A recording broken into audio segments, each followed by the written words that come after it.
الحمد لله نحمده ونستعينه ونستغفره ونؤمن به ونتوكل عليه ونعوذ بالله من شرور أنفسنا ومن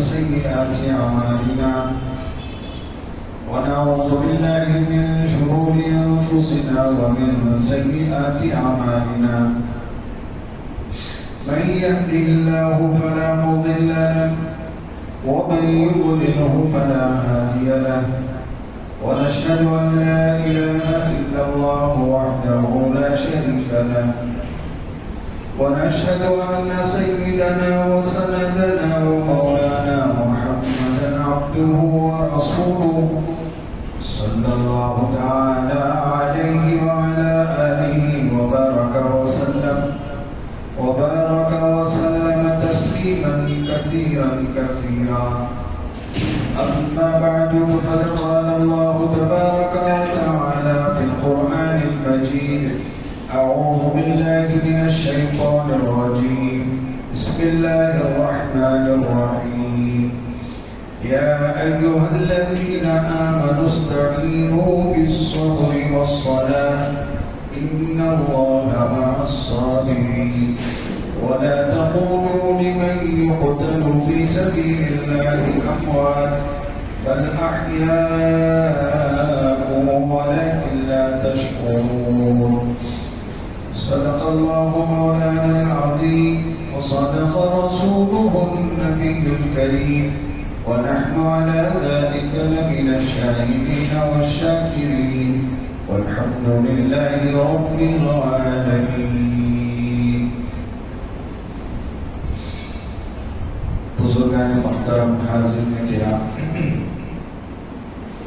ہم سب کے لیے بہت ہی انتہائی خوشی کی بات ہے، مسرت کی بات ہے کہ اللہ تبارک و تعالیٰ نے ہم سب کے لیے ایک اسلامی نیا سال عطا فرمایا۔ اسلامی نیا سال 1448 ہجری، اس کا یہ پہلا مہینہ ہے محرم الحرام۔ آج اس کی 3 تاریخ ہے، پہلی جمعہ ہے، نیا سال ہے، نئی جمعہ ہے۔ اللہ تبارک و تعالیٰ اس نئے سال کو ہمارے لیے خیر کا ذریعہ بنائے اور اس سال ہر شر سے ہر ایک کی حفاظت فرمائے۔ بڑا ہی برکت والا مہینہ ہے محرم الحرام، اللہ تبارک و تعالیٰ کا مہینہ ہے۔ رمضان المبارک کے بعد حدیث پاک نے ارشاد فرمایا کہ رمضان المبارک کے بعد سب سے افضل روزے محرم کے روزے، اور اس میں ایک روزہ ہے جسے 10 محرم کو رکھا جاتا ہے، عاشوراء کا روزہ کہا جاتا ہے۔ اور وہ روزہ، اس کے متعلق حضرت نبی کریم صلی اللہ علیہ وآلہ وسلم نے ارشاد فرمایا، مجھے امید ہے کہ اللہ پاک اس ایک روزے کی برکت سے 1 سال کے گناہ معاف فرمائے۔ یہ آپ صلی اللہ علیہ وآلہ وسلم کا معمول تھا کہ آپ رمضان المبارک کے بعد محرم کے مہینے میں آپ عاشوراء کا روزہ رکھتے تھے۔ لیکن جب پتہ چلا آپ مدینہ تشریف لائے تو مدینہ میں یہود بھی روزہ رکھتے ہیں، تو آپ نے پوچھا آپ لوگ کیوں روزہ رکھتے ہو؟ تو انہوں نے کہا یہ 10 محرم الحرام ہمارے لیے ایک عید کا دن ہے۔ کہا کیسے؟ فرمایا اسی دن اللہ تعالیٰ نے بنی اسرائیل کو موسیٰ علیہ السلام کے ساتھ فرعون کے ظلم سے نجات عطا فرمایا، سمندر کا دریائے قلزم کا راستہ پار فرمایا۔ تو حضور اکرم صلی اللہ علیہ وآلہ وسلم نے ارشاد فرمایا کہ یہ یہاں یہود بھی 10 محرم کا روزہ رکھتے ہیں، اور تم ہر عمل میں، چاہے وہ دنیا کا کام ہو چاہے دین کا کام ہو، یہود و نصارہ کی مخالفت کرو۔ اگر 10 محرم کو یہود روزہ رکھتے ہیں تو تم لوگ 10 محرم کے ساتھ ایک اور روزہ ملا دو، 9 محرم کا یا 11 محرم کا، ایک ساتھ 2 روزے رکھو تاکہ یہود و نصارہ کی مخالفت ہو جائے۔ تو بہرحال حضور اکرم صلی اللہ علیہ وآلہ وسلم نے ارشاد فرمایا کہ رمضان کے بعد افضل ترین روزہ محرم کا روزہ ہے۔ اس طریقے سے محرم الحرام کے فضیلت، اس کی عظمت معلوم ہوتی ہے، یہاں تک کہ قرآن مجید نے فرمایا محرم کا مہینہ اشہر حرم میں سے، یعنی وہ 4 مہینے اللہ تعالیٰ نے قرآن مجید میں ارشاد فرمایا ان عدۃ الشہور عند اللہ 12 شہرا فی کتاب اللہ یوم خلق السماوات والارض، جب سے اللہ نے زمین و آسمان پیدا فرمائے اس وقت سے لے کر سال کی گنتی 12 مہینوں کی ہے، پورے 12 مہینے ہیں، اور ان میں سے منہا 4 حرم، ان میں سے 4 مہینے بڑے ہی حرمت والے، عظمت والے مہینے۔ تو شروع زمانے میں بھی، جاہلیت کے دور میں بھی ان مہینوں کو عظمت والے مہینے قرار دیے جاتے ہیں، یہاں تک کہ ان مہینے میں قتل و قتال کرنا، جنگ و جدال کرنا ناجائز تھا۔ تو قریش بھی اپنے جاہلیت کے دور میں بھی ان مہینوں کی عظمت کرتے تھے، اور سالوں سے چلتی ہوئی، مہینوں سے چلتی ہوئی جنگ، یہ 4 مہینے حرمت کے آ جاتے تو اپنی جنگ روک لیتے تھے۔ تو ان کا مہینوں میں محرم کا احترام اتنا زیادہ کرتے تھے۔ تو محرم الحرام کا مہینہ حرمت والے مہینوں میں سے شمار ہوتا ہے۔ اس اعتبار سے دیکھا جائے تو محرم بڑی ہی فضیلت والا مہینہ ہے۔ اسی طریقے سے تاریخی اعتبار سے دیکھا جائے تو محرم کا مہینہ انتہائی تاریخ میں انتہائی بہت ہی اہم مہینہ ہے، یعنی اس مہینے کو بھلایا ہی نہیں جا سکتا۔ ہر سال یہ محرم کا مہینہ آتا ہے، وہ تاریخ آتی ہے تو مسلمانوں میں ایک تازگی، ایک نئی زندگی پیدا ہو جاتی ہے کہ یہ وہ مہینہ ہے، یعنی پرانی تاریخ یاد آ جاتی ہے۔ محرم کی ایک تاریخ لے لو، اس میں خلیفہ ثانی حضرت عمر فاروق رضی اللہ تعالیٰ عنہ کی شہادت ہے۔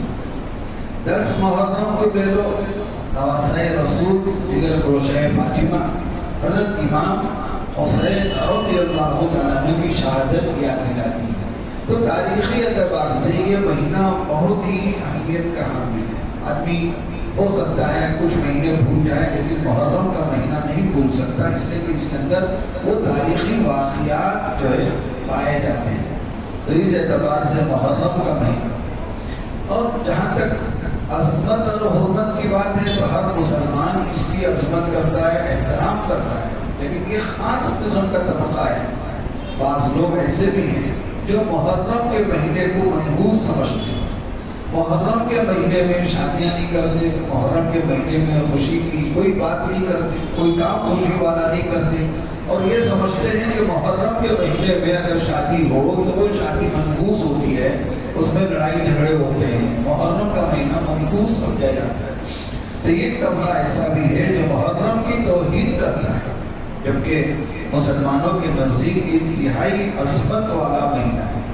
اسی طرح ایک گروہ، ایک طبقہ وہ ہے جو محرم کے مہینے میں زیادہ غلو کرتا ہے، زیادہ سے زیادہ مبالغہ کرتا ہے، اس مہینے میں اپنی طرح طرح کے رسم و رواج، خرافات میں مبتلا ہے، خاص قسم کا لباس پہنتے ہیں، خاص قسم کے کھانے بناتے ہیں، خاص قسم کے عرس و جلوس نکالے جاتے ہیں، اور یہ سمجھتے ہیں کہ یہ محرم کا مہینہ ہے، اس میں یہ سب کرنا اسلامی ہے، جبکہ یہ ساری چیزیں اسلام سے ان چیزوں کا کوئی تعلق نہیں ہے۔ محرم کے مہینے میں کہیں بھی یہ نہیں بتایا گیا کہ اس مہینے میں ایک خاص قسم کا لباس پہننا چاہیے، یعنی کالا لباس پہننا چاہیے یا فلاں لباس پہننا چاہیے، اس طرح کی کوئی تعلیم اسلام میں نہیں ہے۔ اسی طرح اس مہینے میں فلاں کے غم میں، فلاں کے نام میں جلوس نکالو، عروس نکالو، اس طرح کا کوئی اللہ تعالیٰ نے نہ قرآن مجید میں تذکرہ فرمایا، نہ حدیث میں نبی کریم صلی اللہ علیہ وآلہ وسلم نے اس کے متعلق کوئی بات بتائی۔ تو اسلامی تعلیمات میں سے محرم کے مہینے میں نہ تو توہین ہے، نہ ہی مبالغہ ہے، غلو ہے۔ اللہ تعالیٰ نے ہمیں جو دین عطا فرمایا وہ دین افراط اور تفریط سے پاک ہے، نہ غلو ہے نہ توہین ہے، اہانت ہے۔ یعنی اہانت مطلب یہ نہ سمجھو کہ محرم منحوس کا مہینہ ہے، غلو مطلب یہ نہ کہو کہ محرم میں یہ سب کرنا چاہیے، خاص قسم کا لباس پہننا چاہیے، خاص قسم کا کھچڑا پکانا چاہیے، خاص قسم کے پلاؤ بنانا چاہیے، خاص قسم کی مٹھائی بنانی چاہیے، یا یہ کرنا چاہیے وہ کرنا چاہیے. سب کوئی کام کرنے کا اللہ کے نبی صلی اللہ علیہ وآلہ وسلم نے نہ اپنی زندگی میں کیا، نہ امت کو اس کی تعلیم کی. تو غرض محرم کے تعلق سے جو خرافات مسلمانوں میں پائے جاتے ہیں ان سے بچنا چاہیے، ان باتوں سے ہمیں دور رہنا چاہیے. اگر کوئی اس طرح کرتا ہے تو ہمیں دل سے، اگر ہم اپنے ہاتھوں سے روک سکتے ہیں تو ہاتھوں سے روکیں، نہیں زبان سے روک سکتے ہیں تو زبان سے روکیں. اگر اتنی طاقت نہیں ہے ہمارے اندر، اتنی ہمت نہیں ہے، تو کم از کم دل میں برا سمجھیں. اور دل میں برا سمجھنے کا انتہائی کم درجہ یہ ہے کہ ہم وہاں تماشا بن کے نہ دیکھیں. جلوس نکل رہا ہے، لوگ سینے پیٹ رہے ہیں، ہم ٹی ویوں میں، ہم گلیوں میں، ہم بازاروں میں کھڑے تماشا دیکھ رہے ہیں. یہ تماشا دیکھنا بھی جائز نہیں ہے.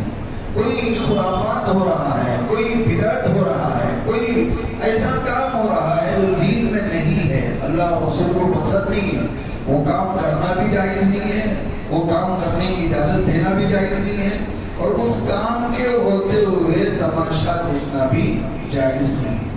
بھلے آپ ٹی وی میں دیکھ رہے ہو، یا کسی فون میں دیکھ رہے ہو، یا کسی گلی کوچے میں کھڑے دیکھ رہے ہو، یہ جائز نہیں ہے. بہرحال محرم کے مہینے میں طرح طرح کے خرافات، رسم و رواج، بدعات، گمراہی کی باتیں پائی جاتی ہیں. ان سے مسلمانوں کو بچنا چاہیے. حالات مزید بگڑتے جا رہے ہیں. یاد رکھیں، ہمیشہ تاریخ گواہ ہے، حالات اسی وقت بگڑتے ہیں جب امت دین میں کوئی خرابی لاتی ہے، امت دین میں کوئی بگاڑ لاتی ہے. تم دین میں بگاڑ پیدا کرو گے تو ہم حالات میں بگاڑ پیدا کریں گے. یہ اللہ کی سنت ہے. اللہ تعالیٰ کی سنت یہی ہے کہ تم دین میں بگاڑ مت پیدا کرو. اللہ کی جو نشانی ہے، اللہ کے جو احکامات ہیں، اللہ کے جو تعلیمات ہیں، ان میں خرافات، ان میں بدعت، ان میں کوئی خرابی یا فساد مت لاؤ. اگر تم لاؤ گے تو ہم حالات بگاڑیں گے. حالات کا سدھرنا، حالات کا بگڑنا ہمارے دین کے بننے اور دین کے بگڑنے میں. ہمارا دین بگڑے گا تو ہمارے حالات بگڑیں گے. ہمارا دین بنے گا، سنورے گا تو حالات بھی سنور جائیں گے.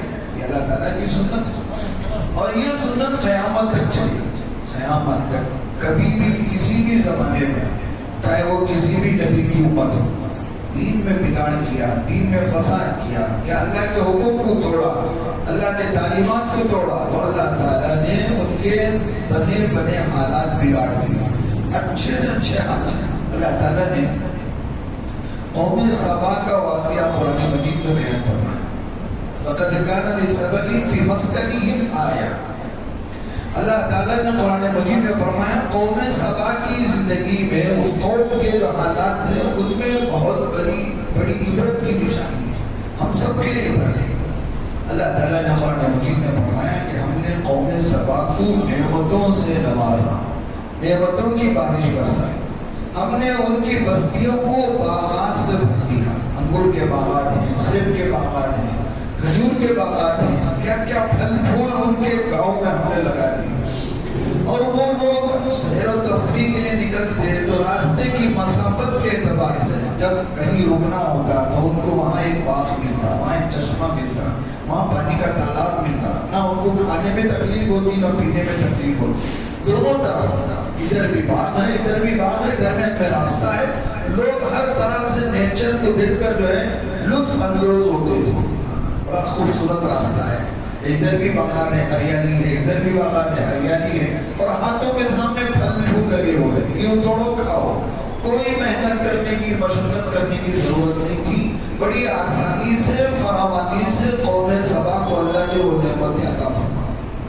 بس اتنا تھا، اللہ تعالیٰ نے فرمایا کہ یہ نعمتیں کھاؤ، مزے اڑاؤ، کوئی بات نہیں، لیکن ہماری ناشکری مت کرو، بے ایمانی مت کرو، کفر مت کرو. ہم پر ایمان لاؤ، ہمارا شکر بچانا. تو قوم سبا نے کیا کیا؟ سب سے پہلے اللہ کی نعمت کی ناقدری کی. اللہ کی نعمت کی ناقدری کی. کہاں؟ اللہ باعث بیننا و بین اسفارنا، یا اللہ تو نے جو یہ راستے میں جگہ جگہ باغات لگائے ہیں، چشمے لگائے ہیں، یہ ختم کر دو، اب یہ باغات ہم کو نہیں چاہیے، ہم اپنا خود کھانا بنائیں گے، ہم خود مل بیٹھ کے کھائیں گے، ہمیں یہ تیار شدہ باغات نہیں چاہیے۔ ان بنے ہوئے نعمتوں کی، تیار شدہ نعمتوں کی قوم سبا نے ناشکری کی، اللہ تعالیٰ نے اس کے مطابق ان کو کر دیا، چلو وہ باغات سب نہیں ہے، اپنا پکایا ہوا کھاؤ۔ پھر کیا ہوا؟ اللہ کی نعمتوں کی ناقدری کی، ناشکری کی، ایمان لانے کے بجائے کفر کیا، اللہ تعالیٰ نے سیل عظیم بھیجا، سیلاب بھیج دیا۔ وہ عظیم جو دیوار تھی، جو ڈیم کی جو بند تھی، اللہ تعالیٰ نے اس بند کو توڑ دیا اور پانی آ گیا باغات میں، گھروں پہ پانی گھس گیا، باغات میں پانی گھس گیا، پورے باغات پانی میں سڑ کے بدبودار ہو گئے، کیڑے اٹھنے لگے، بدبو اٹھنے لگی، اور وہی بدبو ان کے لیے ہلاکت کا ذریعہ بنا، ایک وائرس بن گیا، ایک وائرس جو ہے پھیل گیا، طاعون جیسی بیماری بن گئی، اب سب بیمار ہو گئے۔ تو اللہ تعالیٰ نے قوم سبا کا قصہ بیان کر کے فرمایا کہ دیکھو انہوں نے ہماری نعمتوں کی ناقدری کی، ناشکری کی، ہمارے حکم کو توڑا اور ہمارے نعمتوں کے خلاف انہوں نے کچھ کرنے کی کوشش کی، ان کا انجام یہ ہوا۔ اب یہ سنت قیامت تک کے لیے، ہمارے نعمتوں کی قدر کرو، اپنے دین کو سنوارو، اپنے ایمان کو سنوارو، اپنے اعمال کو سنوارو، نماز اچھی سے اچھی نماز پڑھو، جی روزہ رکھ رہے ہیں اچھے اخلاص کے ساتھ، اچھے سے اچھا روزہ رکھو، اچھی سے اچھی نماز پڑھو، قرآن اچھے سے اچھا پڑھو، قرآن کو سنوارو، تلاوت کو سنوارو، ذکر اچھے سے اچھا کرو۔ تم جتنا اعمال کو سنوارو گے اتنا دین تمہارا سنورتا جائے گا، اور دین جتنا سنورتا جائے گا تمہارے حالات اتنے سنورتے جائیں گے۔ یہ سنت ہے اللہ کی، یہ دستور ہے، یہ قانون ہے اللہ کا۔ تم نماز بگاڑ رہے ہو، تم تلاوت بگاڑ رہے ہو، تم اعمال بگاڑ رہے ہو، تم دین بگاڑ رہے ہو، یاد رکھنا تمہارے حالات بگڑتے جائیں گے۔ گھر گھر کی پریشانی، ہر گھر میں پریشانی، ہر گھر کا ہر آدمی پریشان ہے، گھر کا بڑا بھی پریشان ہے، گھر کا چھوٹا بھی پریشان ہے، چھوٹے بچے سے لے کر بڑے بوڑھے آدمی تک کی پریشانی ہے۔ ہر ایک سے آپ مائک دیکھ کے پوچھو بھائی آپ کو کوئی پریشانی ہے، تو وہ اپنی پریشانی گنائے گا۔ چھوٹے سے چھوٹا بچہ بھی پریشانی گنائے گا، بڑے بوڑھے سے بوڑھا آدمی بھی پریشانی گنائے گا کہ میری یہ پریشانی ہے۔ کوئی یہ نہیں کہے گا کہ بھائی الحمدللہ میں آرام سے ہوں، کوئی نہیں کہے گا۔ یہ پریشانیاں ہر گھر کی، ہر فرد کی کیوں آئی؟ اس لیے کہ ہر گھر کا، ہر فرد کا، آدمی کا دین بگڑا ہوا ہے، ہر گھر کے ہر آدمی کی نماز بگڑی ہوئی ہے، ہر گھر کے ہر آدمی کی تلاوت بگڑی ہوئی ہے، قرآن پڑھنا نہیں آ رہا ہے، تجوید سے پڑھنا نہیں آ رہا ہے، تلاوت کرنا نہیں آ رہا ہے، قرآن بگڑا ہوا ہے، دین بگڑا ہوا ہے، نماز بگڑی ہوئی ہے، تو ہر گھر کے ہر فرد کی حالت بگڑی ہوئی ہے۔ بس یہ کیا ہے، ایک آئینے کی طرح ہمیں صاف نظر آ رہا ہے، کچھ حالات ہوتے ہیں نظر نہیں آتا، جیسے لوگ پریشان ہوتے ہیں کیا کہ ہمارے گھر میں اثرات ہوگی، کیا کہ ہمارے گھر میں جن کا سایہ ہو گیا ہے، یہ کہ ہمارے گھر میں یہ ہو گیا، یہ سب کیا ہے نظر نہیں آتا۔ ہم کیا کرتے ہیں، اس وہم میں جا کر کسی معالج کے پاس چلے جاتے ہیں، کوئی بابا ہے، کوئی عامل ہے، کوئی فلاں ہے، جا کے سناتے ہیں اور وہ جو کرنا ہے وہ کرتے ہیں۔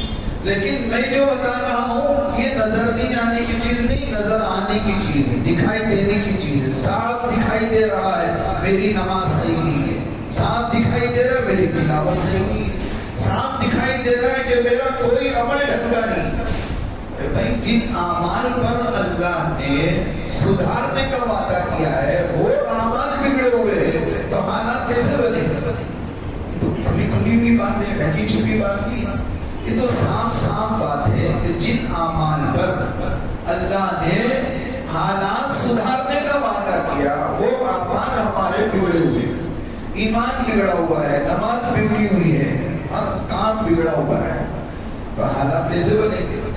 حالات بنے گے، حالات اچھے ہوں گے کب؟ جب اعمال اچھے ہوں گے۔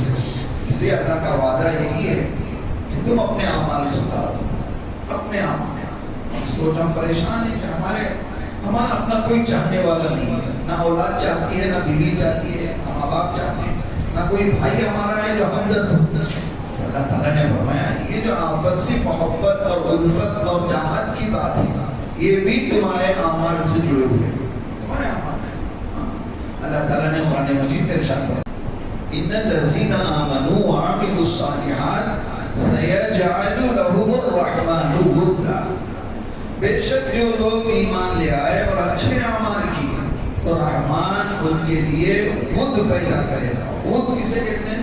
محبت کو کہتے ہیں، چاہت کو کہتے ہیں، الفت کو کہتے ہیں۔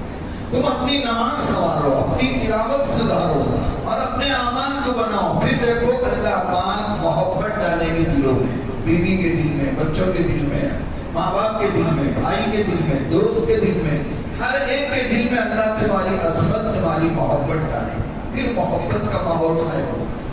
یہاں نفرتیں ہیں، یہاں عداوتیں ہیں، یہاں کینہ کپٹ ہے، یہاں حسد ہے، یہاں جلن ہے۔ کیوں ہے؟ کہ اعمال سیدھے نہیں ہیں، اعمال درست نہیں ہیں۔ یہاں گھر گھر میں ہر آدمی کے سینے میں جلن، کینہ، حسد، نفرت، گالم گلوچ سب پایا جا رہا ہے۔ محبت، الفت، چاہت یہ تو کہیں کی ختم کی ہو گئی ہے، کہیں نام کی نہیں ہے۔ میرے بھائیوں یہ سب کیوں ختم ہوا؟ اس لیے کہ اعمال صالحہ ختم ہو گئے، نیک اعمال کرنے والے ختم ہو گئے۔ یہ جو بھی کر رہے ہیں بس ہمارے ڈر کے کر رہے ہیں، ہمارے ڈر کے۔ نہیں پڑھوں گا تو کاروبار نہیں چلے گا، نماز اس لیے نہیں پڑھ رہے ہیں کہ نہیں پڑھیں گے تو خدا ناراض ہوگا، کوئی اس لیے نہیں پڑھ رہا ہے۔ نماز کیوں پڑھ رہا ہے؟ نہیں پڑھوں گا تو کاروبار نہیں چلے گا۔ آپ نماز کیوں پڑھ رہے ہیں؟ نہیں پڑھوں گا تو تجارت نہیں چلے گی، روزی نہیں ملے گی۔ مولوی صاحب بیان میں بولے نماز پڑھے تو روزی میں برکت ملتی ہے، میں برکت کے لیے نماز پڑھ رہا ہوں۔ کوئی نماز اس لیے نہیں پڑھ رہا ہے کہ اللہ ناراض نہیں ہوگا، اللہ میرے سے راضی ہونا۔ یہ کہتی ہے اخلاص اسی کو کہتے ہیں کہ ہم اللہ کے لیے نماز پڑھو۔ ہم اللہ کے لیے نماز پڑھنے کا جو اپوزٹ ہے، مخالف ہم یہ سمجھتے ہیں کہ لوگوں کو دکھانے نماز نہیں پڑھنا۔ لوگوں کو دکھانے کون پڑھ رہا؟ ابھی کون لوگ دیکھنے بیٹھے، کسے فرصت ہے؟ کسی کو فرصت نہیں ہے، کون کیا کر رہا ہے دیکھنے کے لیے۔ ہم نماز پڑھ رہے ہیں روٹی کے لیے، ہم نماز پڑھ رہے ہیں پیسوں کے لیے، ہم نماز پڑھ رہے ہیں تجارت کے لیے۔ کوئی بندہ ایسا نہیں ہے جو نماز اللہ کے لیے پڑھے، نیت تو کر رہا ہے واسطے اللہ کے۔ میں نماز 2 رکعت جمعہ کی، نماز ظہر کی 4 رکعت پڑھا، کسے؟ واسطے اللہ کے۔ یہ واسطے اللہ کے صرف زبان میں ہے، اور حقیقت میں یہ جو نماز کو آیا نا ہمارے ڈر کے آیا ہے، ڈر کے مارے، خوف کے مارے آیا ہے کہ نہیں پڑھوں گا تو کاروبار نہیں چلے گا، دھندا نہیں چلے گا، پیسے نہیں ملیں گے۔ میرے بھائی آپ جو نماز پڑھنے کے لیے آئے ہو 4 پیسوں کے لیے آئے ہو، اللہ کے لیے نہیں آئے۔ یا کوئی ہے پریشان، اس پریشانی کی وجہ سے آیا ہے۔ مولوی صاحب بولے نماز پڑھے تو پریشانی دور ہوتی کہتے ہیں، اس لیے پریشانی دور کرنے کے لیے نماز کو آیا ہے۔ بنیاد ہماری بگڑی ہوئی ہے، ہمارا جو فاؤنڈیشن ہے وہ بگڑا ہوا ہے۔ پہلے اس فاؤنڈیشن کو درست کرو۔ میں مسلمان ہوں، ایمان والا ہوں، میں اللہ کا بندہ ہوں، اللہ نے میرے اوپر نماز فرض کی ہے، میں اللہ کے لیے نماز پڑھوں، میں اللہ کے لیے قرآن پڑھوں، میں اللہ کے لیے کوئی نیک عمل کروں۔ پھر اللہ کیا کریں گے؟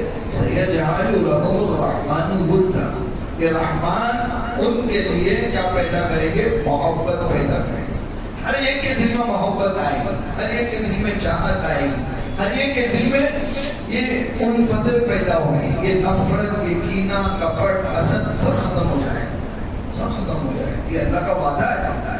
بس ہم اپنے اعمال کو سدھاریں، اپنے اعمال کو سدھاریں گے تو اللہ کا وعدہ ملے گا، اپنے اعمال کو بگاڑیں گے تو خود ہماری حالت میں بگڑ جائے گی۔ اس لیے گھر گھر میں لڑائیاں، گھر گھر میں فساد، ہر گھر میں گالم گلوچ، یہ گالیاں بکواس کیوں ہیں؟ کہ ہمارے اعمال صحیح نہیں ہیں۔ محرم الحرام کا یہ مہینہ اسلامی سال کا نیا ہے، پہلا مہینہ ہے، طے کرنا ہے، کچھ عزائم کرنا ہے، کچھ نئے ارادوں کے ساتھ اٹھنا ہے۔ صرف نیا سال مبارک بول دینے سے مبارک نہیں ہوتا، کسی چیز کی برکت آپ کو حاصل کرنا ہے۔ بھئی آپ کو مبارک ہو اتنا کہہ دینے سے وہ چیز مبارک نہیں ہوتی۔ کوئی چیز مبارک ہونے کے لیے کوئی برکتوں والا کام کرنا ہوگا۔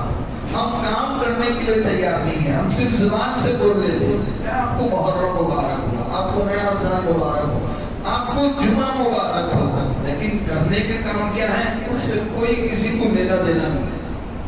ہر جمعہ میسج بھیجتے ہیں نا واٹس ایپ میں، جمعہ مبارک، اس جمعہ مبارک کا میسج بھیجنے والے کو نہیں معلوم کہ اس جمعہ میں مجھے کیا کیا کام کرنا سنت ہے، مجھے کیا کیا کام کرنا چاہیے، اسے نہیں معلوم۔ یہاں جمعہ ہے، جمعہ کی نیت سے غسل کرنا، جمعہ کی نیت سے اچھے کپڑے پہننا، جمعہ کی نیت سے خوشبو لگانا، جمعہ کی نیت سے وقت سے پہلے جمعہ کی نماز کے لیے مسجد میں جانا، خطبہ سننا، نماز پڑھنا، یہ سب جمعہ کے کام ہیں۔ اب یہ سب کرنے کے بجائے صبح 6-7 بجے یا جب اس کی صبح ہوتی ہے، یہ جب اٹھتا ہے 9 بجے یا 10 بجے، اب وہ پہلا کام کرتا ہے جمعہ مبارک کا میسج بھیجتا ہے واٹس ایپ۔ 10 بجے اٹھنے والے کو کیا جمعہ مبارک ہوگی بھائی، کیسے مبارک ہوگا؟ صبح سویرے حضور اکرم صلی اللہ علیہ وسلم کا معمول تھا کہ آپ ہر وقت جلدی اٹھتے تھے، لیکن جمعہ میں اور جلدی اٹھتے تھے۔ تعلیم دی امت کے لیے اور دن تو کرتے ہو، لیکن جمعہ میں ذرا زیادہ اہتمام کرو، ذرا جلدی اٹھ جاؤ۔ تو یہ کام جمعہ میں کرنے کے، جمعہ کی نیت سے غسل کرنا، جمعہ کی نیت سے اچھے کپڑے پہننا، جمعہ کی نیت سے خوشبو لگانا، جمعہ کی نیت سے جو ہے جمعہ کے لیے تیاری کرنا، جمعہ کی نماز کے لیے آنا، خطبہ سننا، یہ سب اسی طرح جمعہ میں سورہ کہف کی تلاوت کرنا، یہ سب جمعہ کے اعمال ہیں۔ تو یہ اعمال کرو گے تو جمعہ مبارک، یہ اعمال نہیں ہے تو جمعہ مبارک کس وقت؟ اسی طرح محرم مبارک، نیا سال مبارک، نیا سال مبارک اسی کے لیے ہے جو آدمی اس سال کو نئے عزائم کے ساتھ شروع کرے، تبدیلی کے ساتھ شروع کرے۔ پچھلے سال جیسا جیولا تو گزر گیا، لیکن اس سال مجھے کچھ نیا کرنا ہے، میری جو خرابی ہے، میرے اندر جو بگاڑ ہے اس کو بدلنا ہے، میرے اعمال کا بگاڑ ہے، میری نیت کا بگاڑ ہے، ہر چیز کے بگاڑ کو مجھے ختم کرنا ہے، کچھ نئے طور سے جی اچھا کر کے دکھانا ہے۔ ان ارادوں کے ساتھ یہ سال شروع کرو، پھر کہو مبارک ہو، واقعی مبارک ہو، اسی کے لیے مبارک۔ مثال سے آپ کو سمجھاتا ہوں، کوئی بندہ رمضان کے مہینے میں روزے بھی نہ رکھے، تراویح بھی نہ پڑھے، اور جو ہے کوئی نیک کام نہ کرے، یوں کھاتا پیتا سوتا گھومتا رہا، پھر عید کی نماز کو آ جائے بھائی عید مبارک ہو، بولو عید مبارک، کیسے مبارک ہوگا؟ جس نے رمضان کے روزے ہی نہیں رکھے، نماز ہی نہیں پڑھی، تراویح بھی نہیں پڑھی، رمضان کا کوئی کام اس نے نہیں کیا، اور عید الفطر کے اندر نئے کپڑے پہن لیے، خوشبو لگا لی، سرما لگا لیا، پگڑی باندھی، جھبا پہن لیا، اب آگے مل رہے عید مبارک ہو، کیسا مبارک ہوگا؟ کس بات کی مبارک بات ہے؟ تو بالکل اسی طریقے سے محرم کا مہینہ شروع ہوا ہے جی، جمعہ آئی ہے، جمعہ کا کوئی کام نہیں کیا ہم نے، اور میسج بھیج رہے ہیں یا کسی کو بول رہے ہیں جمعہ مبارک ہو، تو کس بات کی مبارک بات؟ مبارک بادی تو اس کے لیے ہے جو آدمی کسی کام میں کیا ہوتا ہے، سکسس ہوتا ہے، وہ کامیاب ہوتا ہے۔ یا جمعہ کی شروعات ہی ناکام ہے، جمعہ کا آغاز ہی بے نمازی سے، نماز بھی نہیں پڑھی، تلاوت بھی نہیں پڑھی، بے نمازی، نماز کے چھوڑنے سے جمعہ کا آغاز شروع ہوا ہے، تو ایسا آدمی سکسسفل کیسے ہو سکتا ہے، کامیاب کیسے ہو سکتا ہے؟ اور جو کامیاب نہیں ہوا اسے کس بات کی مبارکبادی دے رہا ہے، کس بات کی مبارکباد؟ یہ سب باتیں ایسی ہیں جو کھلم کھلا ہے، آئینے کی طرح، شیشے کی طرح بالکل صاف دکھائی دے رہا ہے، بالکل صاف۔ تو جب یہ صاف دکھائی دے رہا ہے تو جو نہیں دکھانے والی چیزیں ہیں، نظر نہیں آنے والی چیزیں ہیں، ان میں پڑھنے کی کوئی ضرورت نہیں ہے کہ کوئی جادو ہو گیا، کوئی آسیب ہو گیا، کوئی جن کا سایہ ہو گیا، یا کوئی اثرات ہو گئے، ان چیزوں میں ہرگز مت پڑھو، یہ سب دکھائی دینے والی چیزیں نہیں۔ فکر کرو ان چیزوں کی جو صاف دکھائی دے رہی ہے کہ میری نماز صحیح نہیں ہے، میری تلاوت صحیح نہیں ہے، میرے اعمال صحیح نہیں ہے، یہ سب صاف صاف دکھائی دے رہے ہیں، ان کو سدھارو، ان کو صحیح کرو، پھر دیکھو نظر نہیں آنے والی چیز کوئی چیز نہیں ہے۔ جب نظر آنے والی چیزوں میں اتنا بگاڑ ہے تو نظر نہیں آنے والی چیز ہمارا کیا بگاڑ سکتی ہے؟ اس لیے پہلے نظر آنے والی چیزوں میں جو بگاڑ ہے، نماز میں، تلاوت میں، ذکر میں، اللہ کی یاد میں، اور ہمارے تجارت میں، ہمارے تجارت میں کتنا بگاڑ ہے معلوم؟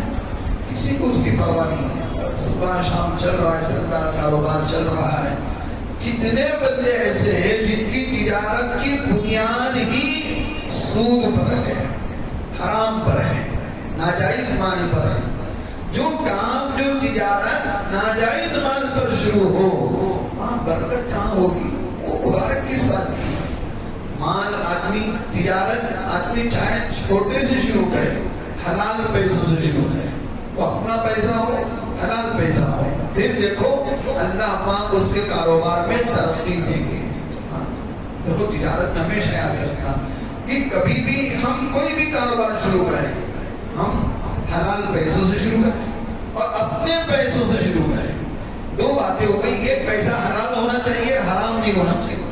دوسرا اپنے ہونا چاہیے، خرچ کے نہیں ہونا چاہیے. اپنے پیسے سے شروع کرو، پھر دیکھو انشاءاللہ اللہ پاک کاروبار میں برکت دے گا، کاروبار میں ترقی ہوگی. بہت بڑے صحابی ہیں حضرت عبد الرحمن ابن عوف رضی اللہ تعالیٰ، ہجرت کر کے مکہ سے مدینہ آئے.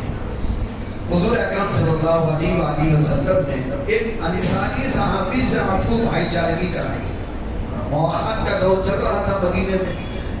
مہاجر صحابی کو انصار صحابی کا بھائی بنا رہے تھے، یہ فلاں کے بھائی. تو عبد الرحمن ابن عوف رضی اللہ تعالیٰ عنہ کو حضرت سعد رضی اللہ تعالیٰ عنہ کا بھائی بنائے. وہ مدینے کے سردار تھے، بڑے آدمی تھے، مالدار بھی تھے، اور اوس اور خزرج کے بڑے آدمی مانے جاتے تھے. حضرت سعد انصاری رضی اللہ تعالیٰ، تو وہ حضرت سعد رضی اللہ تعالیٰ سعد ابن معاذ ہیں یا سعد ابن ابی زرارہ ہیں، لیکن نام تو سعد ہے. یہ صحابی حضرت عبد الرحمن ابن عوف رضی اللہ تعالیٰ عنہ کو اپنے باغ لے کر گئے. میرے یہ دو باغ ہیں، ان میں سے جو باغ آپ کو پسند ہے آپ لے لیجیے، میں آپ کو دے دوں گا. یہاں تک روایتوں میں آتا ہے کہ آپ صلی اللہ علیہ وسلم سعد رضی اللہ تعالیٰ عنہ نے عبد الرحمن ابن عوف کو اپنے گھر لے کر گئے اور بتائیں میری یہ دو بیویاں ہیں، جو پسند ہے بولو میں اس کو طلاق دیتا ہوں، آپ نکاح کر لیں. حضرت عبد الرحمن ابن عوف رضی اللہ تعالیٰ عنہ نے کہا مجھے نہ باغ کی ضرورت ہے نہ عورت کی ضرورت ہے، مجھے تمہارے کسی چیز کی ضرورت نہیں ہے، مجھے آپ صرف بازار کا راستہ دکھا دیں. مدینے میں بازار کہاں ہے، مدینے میں بازار کہاں لگتا ہے وہ راستہ آپ بتا. تو وہ مدینے میں بازار لگتے تھے، قیدوقا عجیب نہیں کچھ نام تھے بازار کے. تو انہوں نے کہا یہ اس وقت جو ہے قیدوقا نام کا ایک بازار لگتا ہے، آپ وہاں جا سکتے. تو وہ صحابی عبد الرحمن ابن عوف جب مدینہ آئے تھے خالی ہاتھ آئے تھے. جب مکے میں تھے مکے کے کروڑ پتیوں میں ان کا شمار ہوتا تھا، بڑے بڑے ارب پتیوں میں ان کا شمار ہوتا تھا. جب ہجرت کر کے مدینہ آ رہے تھے مکے والوں نے روک لیا، تم نے جتنا مال کمایا ہے نا وہ مکے میں کمایا ہے، تم یہ مال مکے سے باہر نہیں لے جا سکتے، اجازت نہیں ہے.